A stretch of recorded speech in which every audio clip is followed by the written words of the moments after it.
Ladies and gentlemen, welcome back once again to Samuel Adams Returns. Those anti federalists, they absolutely got it right. This is your host, Tom Navolis, and I am delighted that you're with me again today. It's just been a terrible week in many, many ways, a wonderful week in others. I, Once again, we're seeing that the evil is encroaching, not because evil isn't always there, but evil is encroaching in this republic, in America, because as one quote is attributed to Edmund Burke, good men do nothing. I've titled this week's program Evangelical Failures, Roman Catholic exceptionalism.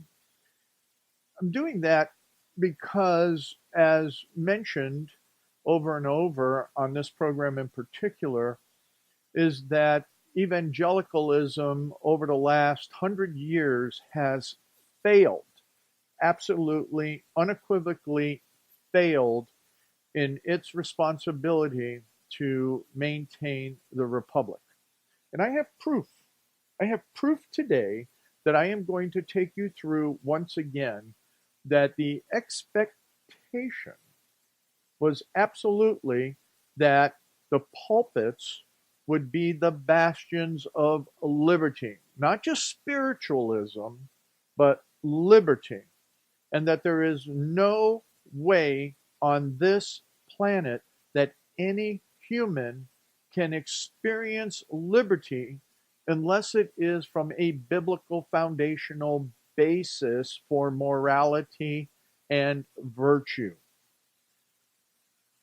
The reason that I'm saying then that there is Roman Catholic exceptionalism is because if you have not listened and you have not looked into the references from the promo that was sent out on Friday, you have not seen, most likely, or paid attention to Attorney General William Barr's comments at Notre Dame University Law School.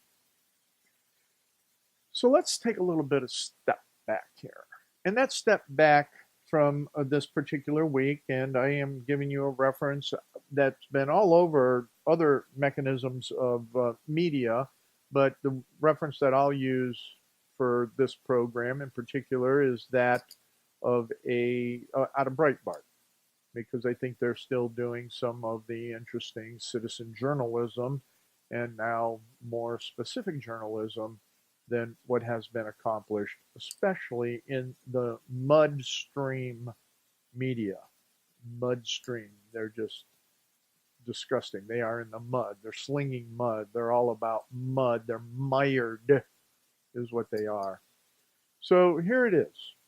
Grab onto it. Grab onto your collar. Grab onto your shorts. Grab onto your shoes. Whatever you need to grab onto so that you can stomach what I'm going to read here as a headline. And if you don't get upset, and especially if you're an elder or a pastor, and you do not get upset about what I'm going to state right now, there's something wrong with you. If you're an evangelical Christian and you're not upset and ready to go get the pitchforks out because of what it means in relationship to how we're supposed to maintain this republic, then you don't understand biblical principles of truth and standing up for liberty. And then you're a coward. So fit yourself into some category.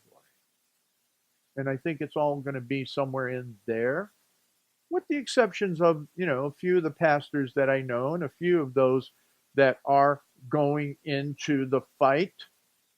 And I have to say that Franklin Graham was one of those that has commented on this. But all of those, the Pipers, the Beggs, the MacArthurs, and all of the others, no, they're cowards, and they fit into that whole list of everything else that I talked about. What is it? What is this shocking element in the news that I want to bring that the anti-federalists predicted?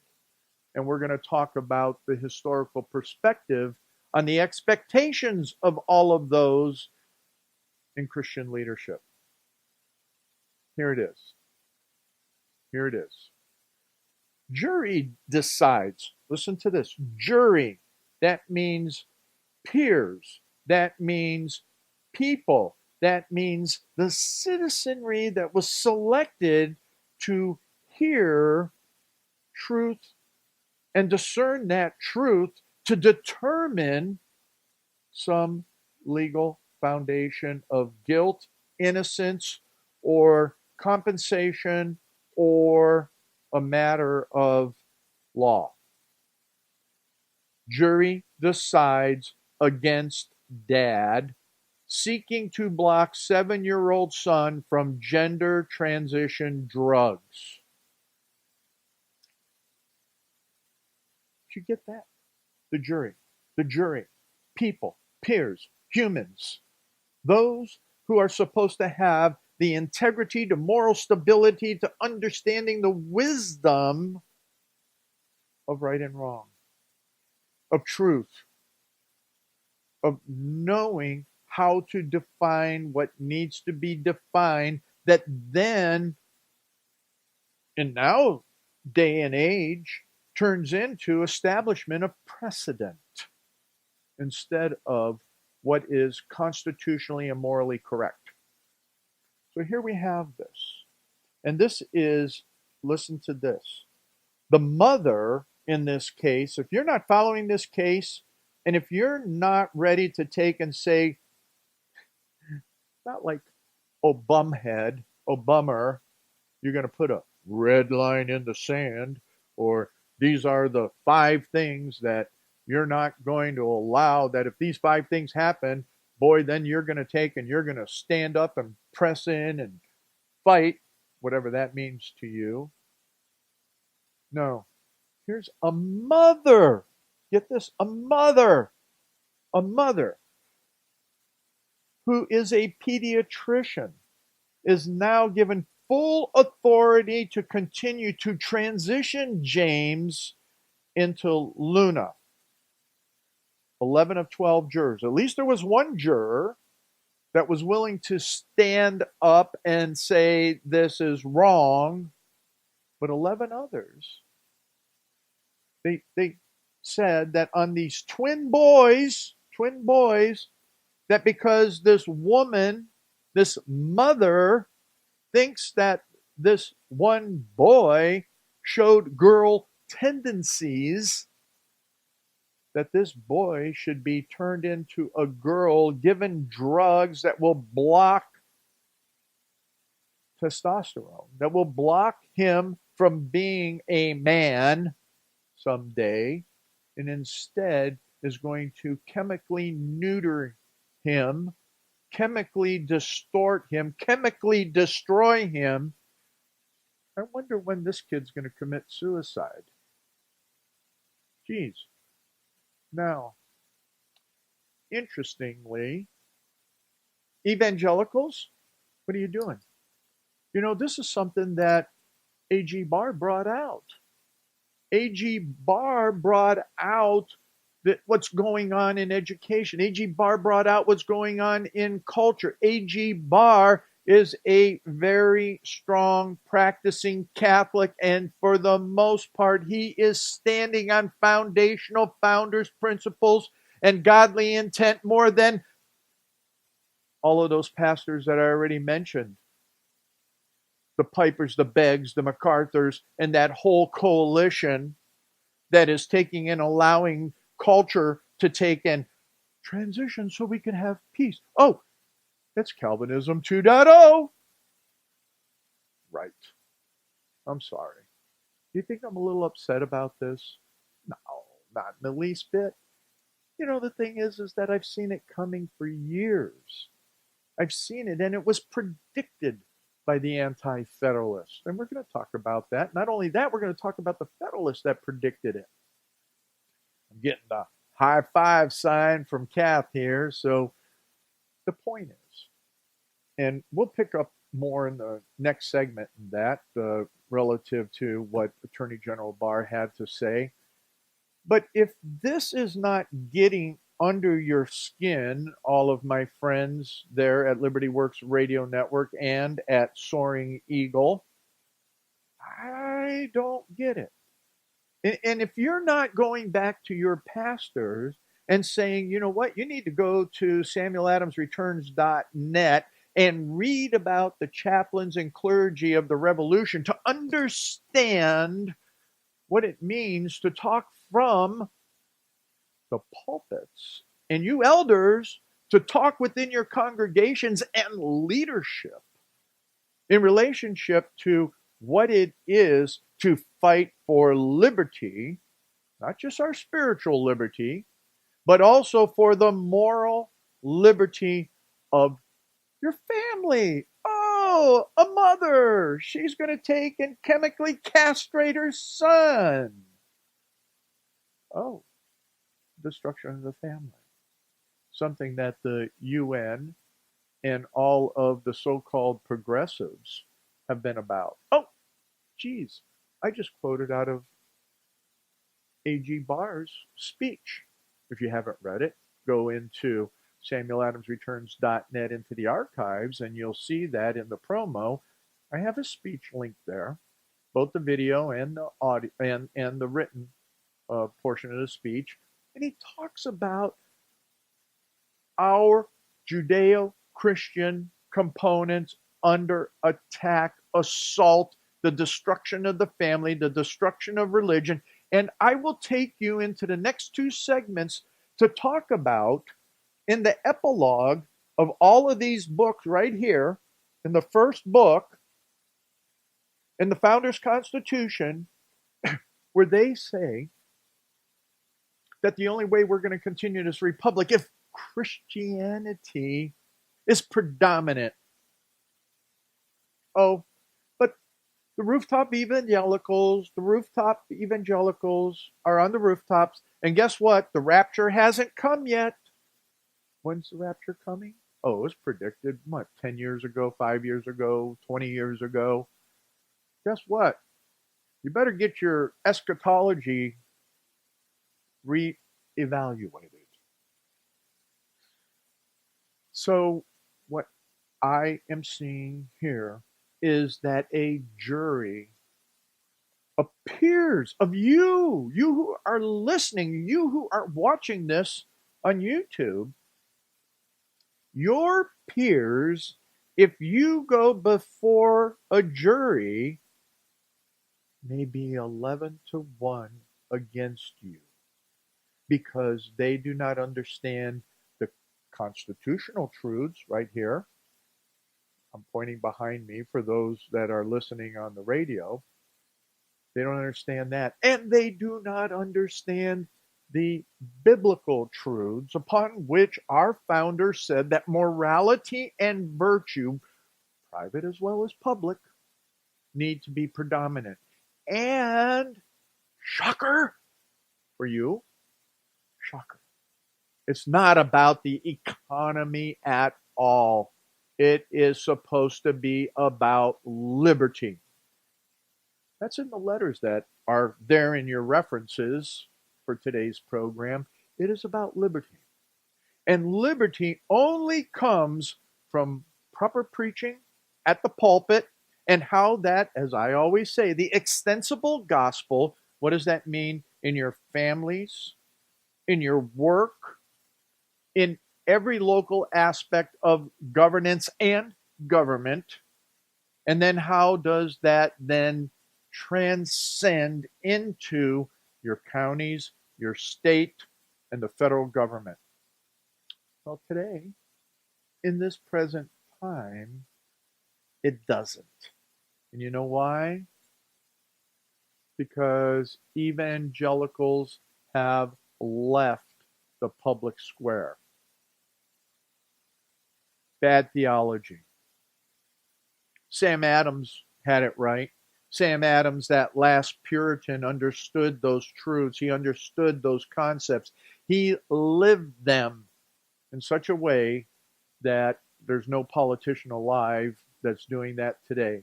So come on back in the next segment as Sam Adams got it right along with those anti-federalists. Ladies and gentlemen, welcome back to Samuel Adams Returns. Those anti-federalists, they got it right. And this is Tom Navolis, your host.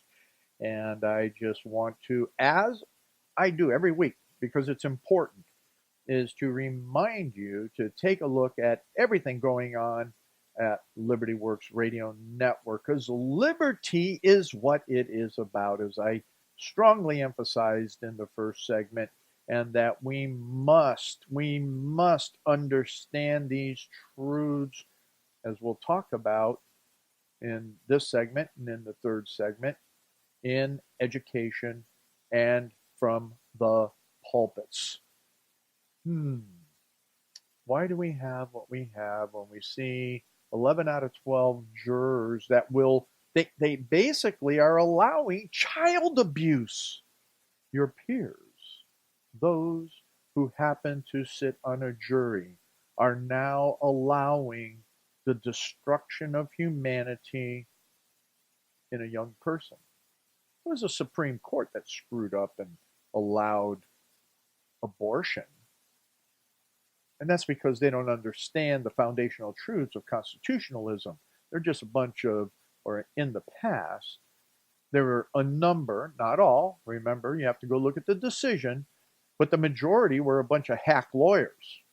And we still have a bunch of hack lawyers that are sitting out on the bench. And I call them that by virtue of the fact that they are not following founders' original intent. Instead, they're a bunch of progressive communists, socialists, humanists, Marxists, and other ists that are out there that are perverting and subverting that which is truth and what should be good law. So, as we think about the child abuse that now has been allowed there, we know what's happening, and from all these other legal fronts, what you'll see is a bunch of leaning books behind me over my right shoulder.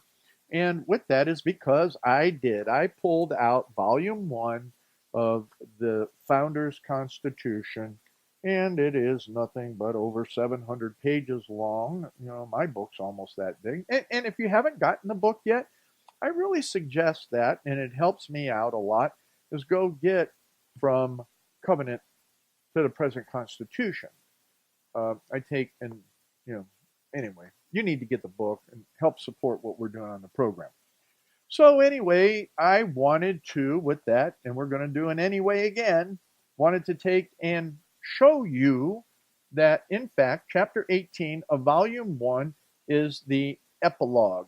The epilogue, Securing the Republic. See, there it is, chapter 18, the epilogue. I just wanted to let you know that it's real. The link is there. I'm not faking you out. I'm bringing you fact, truth, and reality. There are 36 different items in the epilogue that cover, a good, let's see, that was 15 here, covers over 50 almost 50 pages of writing, and you remember it's real fine, tiny print. Well, out of these 50 pages, I would like to take and bring to your attention over the next 2 segments that argument that I have, that the founders expected that the only way to secure the republic was to take and ensure that Christianity was a predominant religious position within the republic. I mean, it's fact, it's reality, it's truth. Hey, pastors, hey, all of you church leaders, gotta read just this alone. Very, very interesting. And then go again to SamuelAdamsReturns.net and read, yes, those chaplains and clergy of the revolution. But you know what? I know you won't do it. I know you won't do it. I just no longer have any faith that folks are really willing to understand truth and understand this, especially within the context of the majority out there. I mean, I know what's happening at Christ Church and up in Moscow. There's fabulous stuff. I mean, we're seeing some great things from those folks, and I appreciate all of the different messages that Pastor Wilson is doing there, as well as several of the other pastors, and taking on the biblical, cultural, and political establishments from the truth view as it was in our foundation. I appreciate Dr. Spalding and what he's doing down in Lima, Ohio, and the fact that he invited me on Soaring Eagle. I don't know a whole lot of others. I know there's a few others. I've met a few others, but they don't really stick out in my mind. But let's go here. I can keep on there, and let's just talk about this. So in chapter 18, document 19 is the first one that I want to bring to your attention. It's titled this: A Proposal for Reviving Christian Conviction. And this was in 1787, October. This is at the time of the ratification. Actually, not the ratification was just beginning, but at the time that the Constitution was being introduced fully into the nation.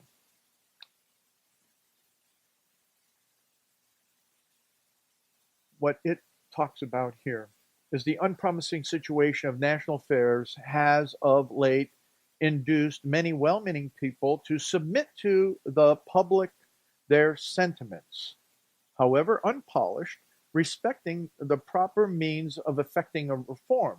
Several have, and very justly, pointed out the want of virtue, public and private, as one principal source of our distresses, and have recommended the practice thereof with the most plausible arguments. To such writers, the community is certainly much indebted for their well-meant endeavors.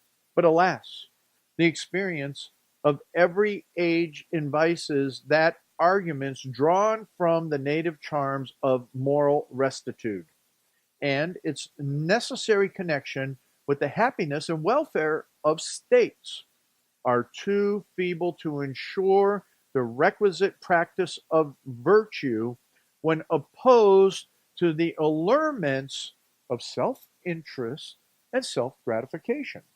So I'll stop there for a second, because that's what our country's full of right now, is self-interest and self-gratification. You know, that's what the anti-moralists are all about. That's what the humanists are all about. That's what the progressives, the communists, and all of that are all about. Self-interest and self-gratification. Continuing, while mankind consider the obligation to exercise of virtue as derived from no higher source than the advantages occurring therefrom to society. It is no difficult matter for every individual to satisfy himself that, provided he can persuade others to the disinterested practice, his dispensing with it in his own case will be a thing of little moment. Hence, declamation on the advantages and necessity of public and private virtue fall from the lips of everyone, while their lives are stained with the most sordid and selfish practices. So the different states into which mankind are formed have, generally speaking, enacted laws to restrain and punish enormities, to countenance virtue, and discourage vice. Yet, the most approved and wisest legislators in all ages, in order to give efficacy to their civil institutions, have found it necessary to call in the aid of religion. And in no form of government whatever has the influence of religious principles been found so requisite as in that of a republic. It requires but a slight degree of observation to be convinced that mankind require the awe of some power to confine them with in the line of their duty. The dread of a rapacious tyrant ready to take advantage of the smallest misdemeanor in order to fill his coffers or gratify a cruel disposition may preserve quiet and order among subjects, or rather slaves, of a despotic prince. Even in the limited monarchies, the security of the sovereign, as well as the privileges of the people, depending on a strict attention to the laws, in a great measure secures their being duly administered. But what is there to correct the injustice and irregularities of the member of a republic, even where the most salutary laws exist? While he can associate numbers in his interest, or supposing the administration of the laws in the hands of such as have a fellow feeling, or are willing to risk their popularity by punctually enforcing them. Whatever influence speculative vanity may ascribe to the indefinite principles termed honor or political refinement, to the artful collusion of interests, sound reason as well as experience proves that a due sense of responsibility to the deity as the author of those moral laws, an observance of which constitutes the happiness and welfare of societies as well as individuals, is the mean most likely to give a right direction to the conduct of mankind. The man who carries his prospects forward to futurity and considers himself a candidate for a favor of omnipotence will be actuated in the general tenor of his life by motives that elevate him above the little interests and passions which disturb the peace of society, and will discharge the relative duties of his station unawed by the fear of man, with the constance and steadiness correspondent to the principles from which he acts. He just continues here in this last paragraph that it has been misfortunate of our infant legislature that in the multiplicity of business which has come before them, they have not had leisure to attend sufficiently to the importance of religious concerns to the welfare of the state. In consequence of this, a cold indifference toward religion has crept upon the minds of the elderly. Our illiterate youth have been raised in an almost total ignorance thereof, and those liberal education, forming their opinions of it from the absurd notions and practices of a few ignorant and presumptuous enthusiasts, have contracted a hearty contempt for everything sacred. You know, I bet A.G. Barr read this. I bet A.G. Barr has studied the Founders' Constitution. Hey, evangelicals, how about you? I know that I can pull principles of these truths right out of A.G. Barr's speech that he gave there at Notre Dame. Come on. This should be stuff there at the pulpits. There it is. The illiterate, the elderly, the illiterate youth. You know what? They're ignorant of these religious truths and principles. So guess what? You want to know why suicide rates between the age of 10 and 24 have gone up over the last few years? Hello. What about the principles?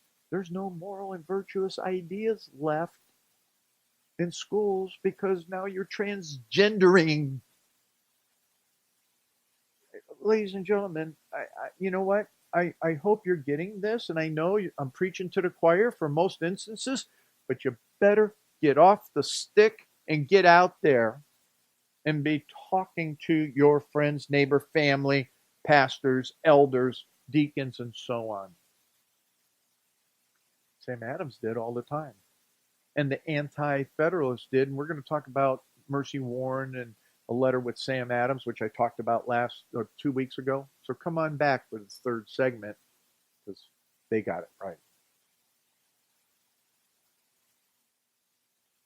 Ladies and gentlemen, welcome back to Sam Adams Returns Those Anti-Federalists. Got it right. Yes, this is Tom Novolis, your host, and welcome back, all you folks from Soaring Eagle, into this third segment. I need you to go and those on Soaring Eagle, go to SamuelAdamsReturns.net and listen to the middle segment as well. A very, very powerful statement that was made in the Founders Constitution. And just real quick on what that title was, it is a proposal for reviving Christian conviction. All right, let's move on. We don't have time for a lot of this, but I'm going to hit you real hard and fast, and we're going to talk just real quick. Here's Sam Adams writing to John Scully in 1780. Our government, I perceive, is organized on the basis of the new Constitution.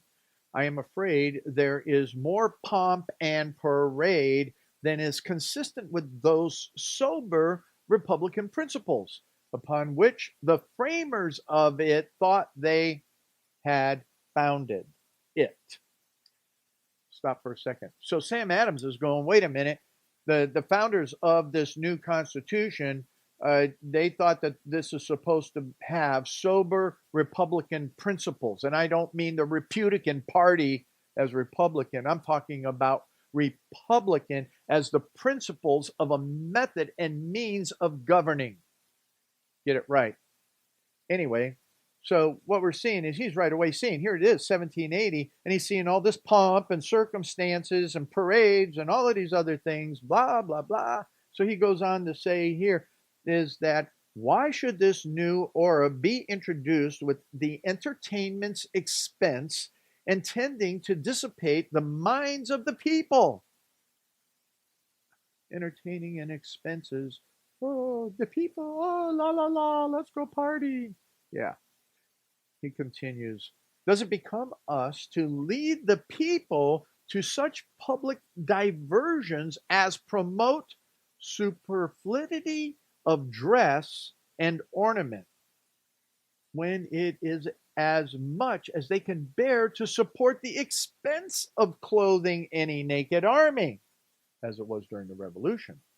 Will vanity and levity ever be the stability of government, either in states, in cities, or what? Let me hint to you is of the last importance in families. Let's stop a second. What did we just talk about in the first segment? Where now a mother is going to chemically neuter her son and turn him into a it.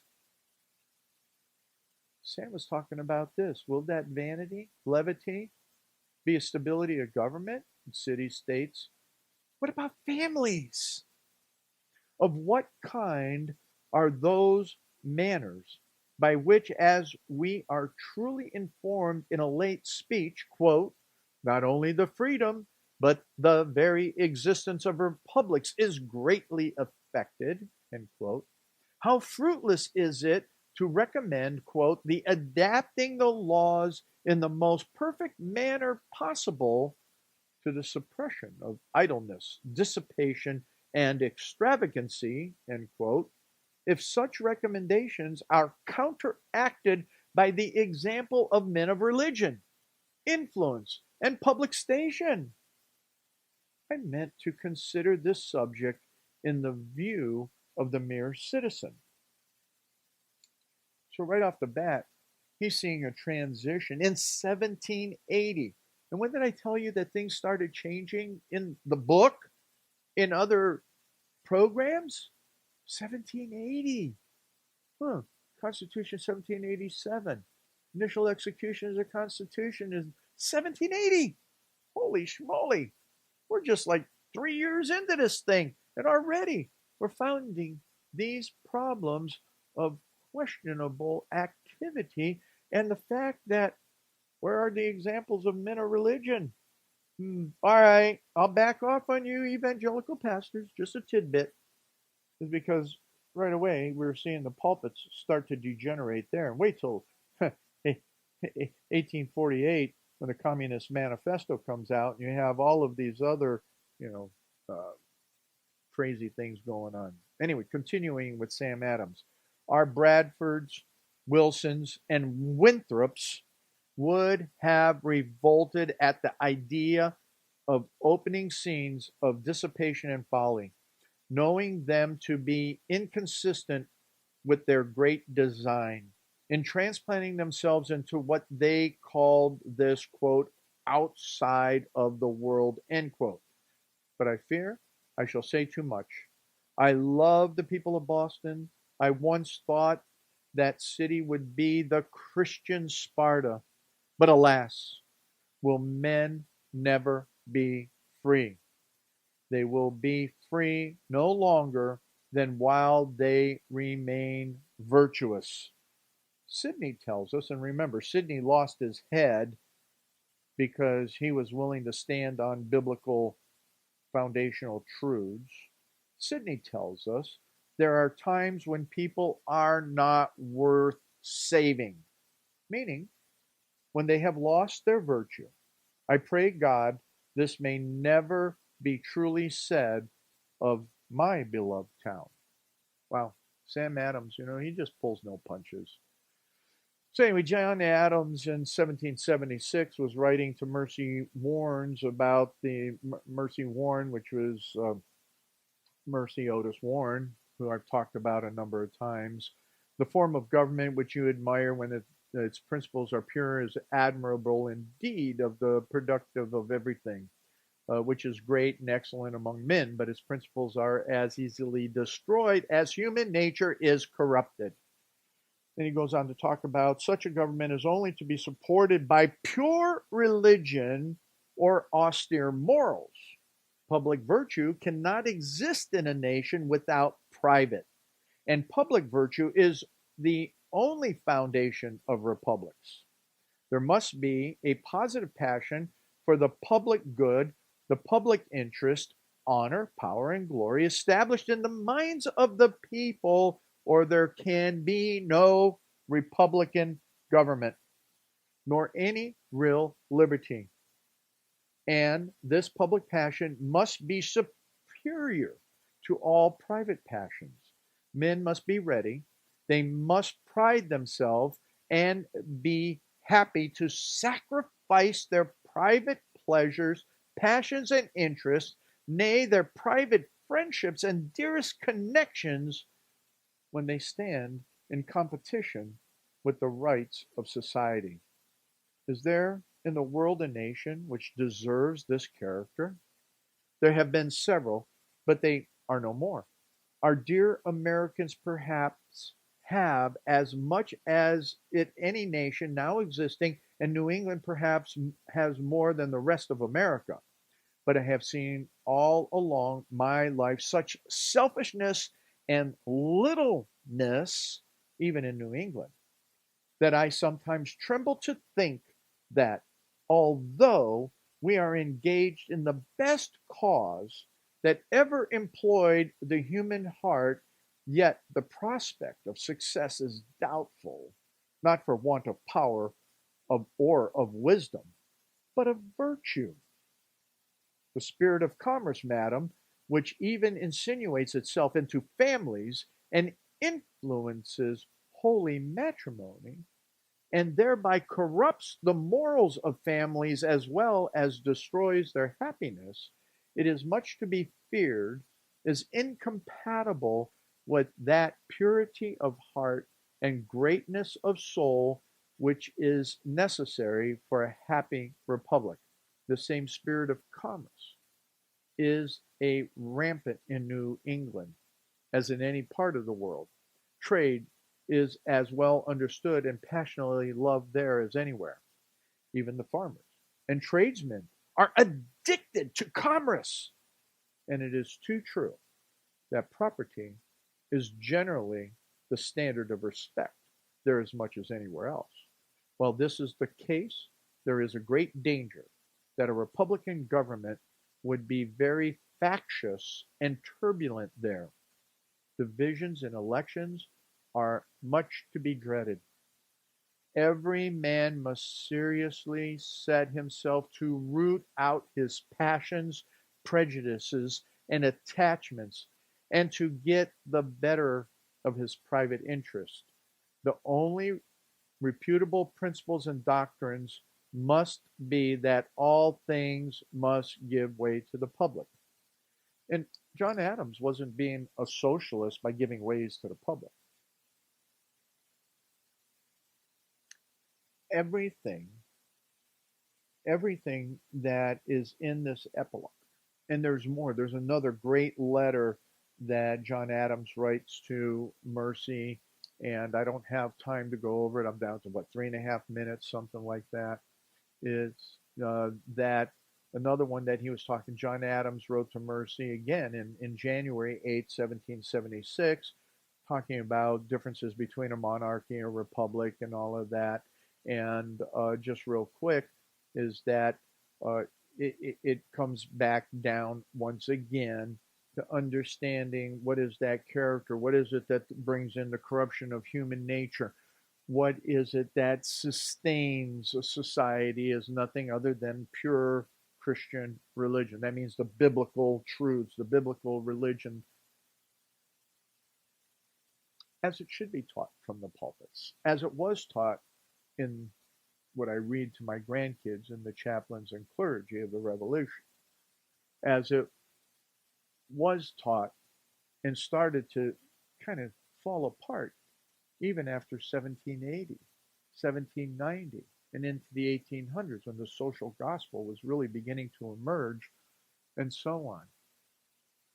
You see, I really think that Attorney General Barr, and again, I'm just so that you know, I'm not returning to Catholicism, but if you use Catholic with a small c, and what that means from the whole business of unity within a biblical perspective and understanding of the truths, A.G. Barr nails it.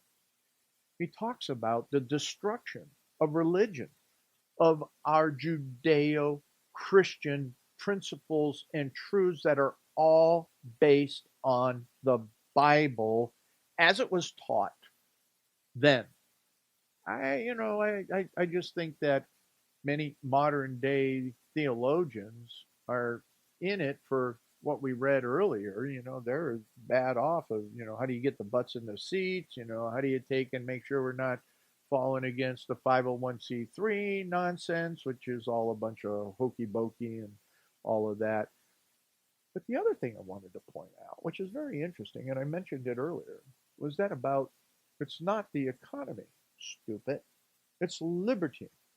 There's that letter that I read 2 weeks ago, and there's another one in the references here where it's talking about education and that to hold the republic together, to understand liberty, it's not about commerce, it's not about tradesmen, it's not about taking and building schools so that people could go to work. No, you become slaves of the tyrants under the structure of rules, laws, and oh, all of those other crazy bureaucratic pieces.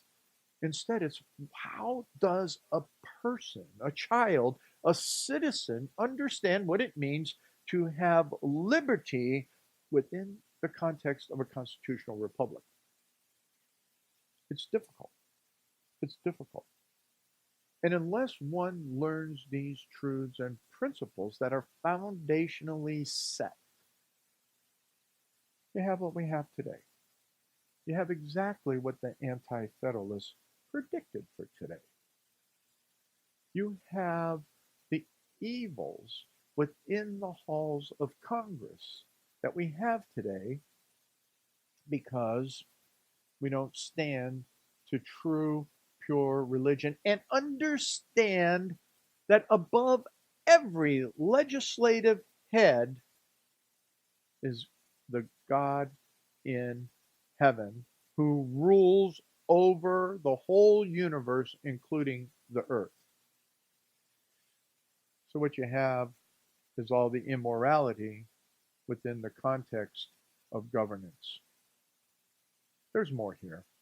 You know, Sam Adams got it. He wrote about it, as well as the Anti-Federalists. So you know what?